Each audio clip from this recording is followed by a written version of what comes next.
Oh, well, good morning, everybody. Once again, time for another video. I have discussed this issue in the past, but I think I'll progress it a little more in the sense that I'd like to contact a couple of media outlets over the issue, and it's not one of those things that causes me heartburn or worry or whatever, and I've been involved in the past, as some people know, in lobby work for anti-smoking many years ago, and also for transport, public transport issues. I had my own group going here, so Citizens for Public Transport, but what I wanted to talk about is the tremendous fuss, well, rightfully been made of politicians of all sides not being in full compliance with Section 44 of the Constitution. And some of the judgments in the High Court, and I'm just a layman, but I can't understand how they came to the judgment, for example, over Barnaby Joyce, who's the Deputy Prime Minister. He was born in Australia. Now, if you're born in Australia, you know, I'm not going to believe this, but you're an Australian. But it's so, well, you know, your father was born in New Zealand, so he had inherited New Zealand rights, and somebody else had inherited other different nationalities, you know, that they had their rights. They're dual citizens. Okay, well, I've got to ask everybody a couple of things before I get on to what I really wanted to address. Former Prime Minister of Australia, Julia Gillard, much loved and much hated, but out of Parliament now, and they can't do anything about it. But she was born in Wales, and are you telling me that she renounced her British citizenship before becoming a Member of Parliament? Someone should ask her, did you renounce it? Or did you just not worry about it? You came out from Wales as a kid and joined the Labor Party and worked your way through and finally became Prime Minister, and then eventually you left Parliament. So was Julia Gillard a British citizen? Doug Cameron is quite a colourful character, is a Labor senator. He's got one of the most broad Scottish accents you could probably ever wish to hear. 100% a Scotsman. Or you say, oh, 100% a Scotsman, we can't be in the Australian Parliament. Well, he could be, because if he renounced his British citizenship, and his name has not been mentioned, by the way, in recent days over this, he's quite free to sit in the Australian Parliament, provided he renounced his British citizenship before entering Parliament. So Cameron's apparently in the clear, amazingly. A number of others are under question on both sides of Parliament, by the way. A lot of them from the Labor Party. I think at least 4 of them for the Labor Party. Now, you think, well, this has all been dealt with now. It's been dealt with by the High Court. And so, yes, well, that's quite true. It has been dealt with.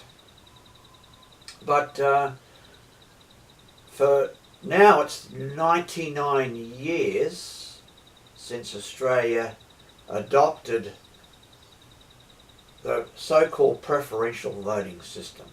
This is a ridiculous system. Now, some people argue and say, oh, it's a good idea, it gives people a chance, you know, the poor people, small parties, small individuals get a chance, give them a chance. So, well, wait a minute, you got the Australian Constitution.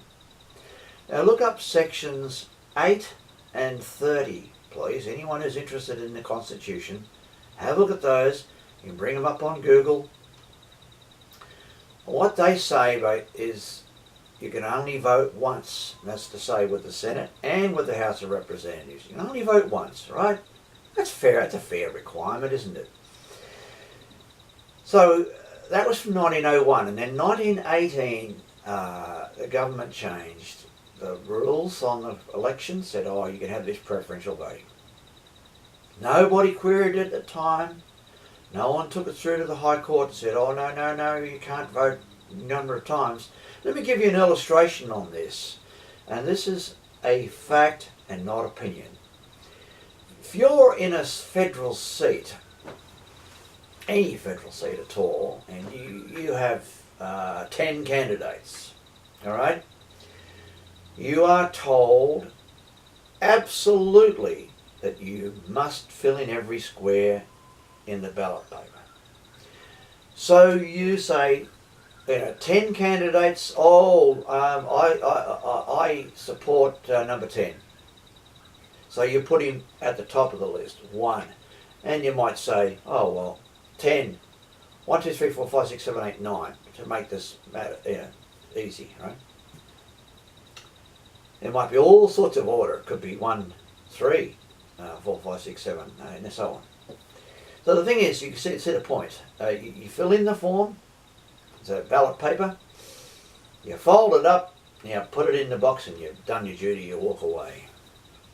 Well, you have now voted 10 times, guys. This is not voting once, you've voted 10 times because there's been 10 candidates and you've dutifully filled in those 10 squares, in those 10 numbers. Right through, they're all done. Haven't been repeated accidentally or left out, otherwise it's invalid. So you've got all 10 of them. Fold the ballot paper in half, put it in the box. Now, people on all sides of pipes, on all sides, the politics, over the years and years, don't forget it's 99 years now, they'd say, you see, you've only voted once because you've come off the street into the polling booth, you've filled out your ballot paper, you folded it in half and you put it in the box. You've only voted once, haven't you? So no, you haven't. You voted 10 times. Or if there's 6 candidates, you voted 6 times. Or if there's 15 candidates, you voted 15 times. Now, when it comes to the Senate, it's even worse. They've had Senate ballot papers, like they call them like a tablecloth. You unfold them like that. They're nearly a metre wide sometimes. They're ridiculous. Like, you've got about 50 people standing in this. By the way, in Australia, it's rather like the United States. We've taken part of our constitution from the US Constitution. And the state here becomes the electorate for the Senate. Not for the House of Representatives, but for the Senate. So you might have 50 people standing in the Senate. And you only have to elect at the most, depending whether you've got a full election for them, 6, you might put 6 people, senators in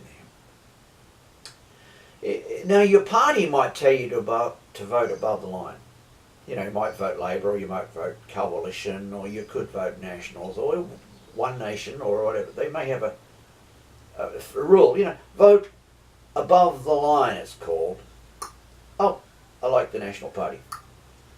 Well, they have a particular order which they give their preferences to then.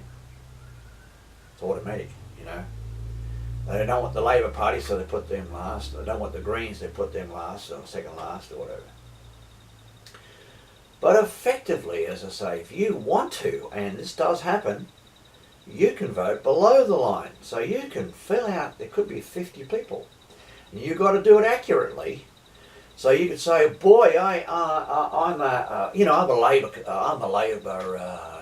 through and through type person. So what I'll do, I'll put Labor Party, I'll put it 1. Gee, I hate that Liberal Party, I'll put them 50. Greens I don't like them much, I'll make them 49, you know what I mean? One Nation, I'll make them 48. And I'll put all these other independents and other small guys, small parties, Liberal Democrats or other parties around the place, and I'll fill in the rest of them. You have then voted 50 times. Now, I'd like comment, I'd like questions, or I'd like people to make a response to this. I'm going to put it online. Obviously, I'm going to put it on YouTube and on Twitter and on Facebook and so on. I think I'll put the whole lot so that it gets out there a little bit and people can have a comment.